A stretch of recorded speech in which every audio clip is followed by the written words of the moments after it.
S'il y a eu plus de dossiers de surendettement déposés en 2021, ils sont beaucoup moins nombreux qu'en 2019, avant la crise Covid. La dette est toutefois importante. Elle s'élève à 1,2 milliard de francs pacifiques. Cela concerne 240 demandes. La commission de surendettement de l'IOM travaille avec les services sociaux et le pays pour venir en aide aux familles les plus démunies. Et ça fonctionne. Dans la majorité des cas, les dettes des plus endettés sont totalement effacées. Natacha Silagi, Patita Savia. Hourimana s'est débarrassé des mauvaises herbes qui l'empêchaient d'avancer. Au chômage depuis 3 ans, il avait accumulé des factures non soldées et des sommations de payés d'huissiers. Grâce à la commission de surendettement, ses dettes ont été effacées. Ça peut arriver à n'importe qui. Il ne faut pas avoir honte, il faut pas... parce que le problème chez les Thaïsiens, c'est qu'ils ont honte. Non, il ne faut pas avoir honte. Ça peut arriver à tout le monde. Il y a l'aide du territoire, il y a l'aide que l'IOM met en place et il faut le faire.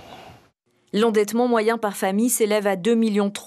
Et dans plus de 70% des cas, les dettes ne sont pas étalées, mais totalement supprimées pour leur donner une seconde chance. Même si Hourimana sait qu'il ne peut plus emprunter désormais. On dit toujours, il faut souffrir pour ne plus souffrir. Il faut d'abord... Là, ça m'est arrivé une fois. J'étais sûr et certain que maintenant, on fait très attention. C'est plus comme avant où on s'en foutait complètement tout. Là, maintenant, non. On fait vraiment très attention. Les dossiers sont beaucoup moins nombreux qu'en 2019, l'année de référence avant la crise sanitaire. Dans la majorité des cas, les personnes surendettées sont sans ressources et 24% des demandes proviennent de retraités.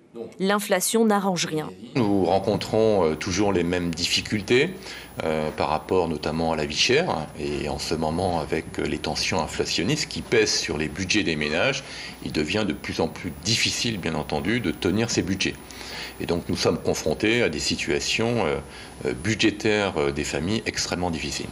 À noter que lorsque les dettes sont annulées, les prêteurs et les bailleurs publics ou privés, eux, ne sont pas remboursés.